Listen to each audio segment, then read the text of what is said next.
to begin with, you should probably understand there are typically two modes and mechanisms whereby social control is exerted upon a population. It is through authority or conformity. Let's take these one at a time. Very briefly, we don't have time to give all the details of these landmark foundational behavioral psychology experiments, but many of you are probably familiar with the Stanley Milgram experiment. Milgram was the one that had people electric shocking people. They weren't actually being electric shocked, but as far as they were concerned, they were.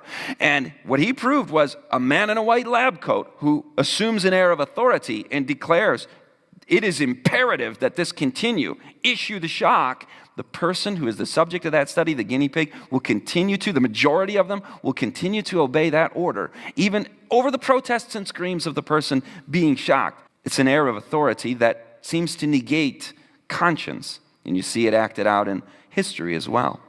On the right is the Solomon Asch experiment. You see two cards there. Which one does the line on the left match with? A, B, or C? That's a very easy question, right? So he asked questions like this with these cards to remove any error from the equation so that everybody would get all those questions right. But then you got 7 people who are in on the trick, and then the 8th person in line, and you got all these people answering these questions. You go right down the line, and the 7 people ahead of time are prepped to answer certain ones of these wrong. He does a number of pairs, and then 7 people in front of the guinea pig, number 8, are saying, well, clearly this is A. Well, you all know it's C, but they go right down the line. A, and everybody says A. Now, person number 8 is encountering an awkward situation. Will he overrule them? The majority of people answer wrong with the group. And when Solomon Asch interviewed them, many of them said that they didn't even realize they were answering incorrectly. Their eyes were playing tricks on them. So conformity, the peer pressure of the group, can negate reason.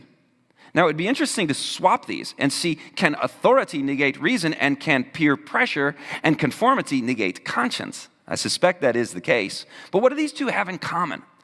The authority and the group, they both elicit fear in the subject. Fear of not fitting in, fear of not pleasing this person with this self-proclaimed authority. This is a false authority, by the way. We believe in biblical authority and godly authority, of course. But these areas of the brain run contrary to one another. When fear is up, it's like a teeter-totter. Reason and conscience are not engaged as they are when you're in a state of calm. The amygdala and the fear circuits tend to handicap our ability to have altruistic love, reason, and conscience.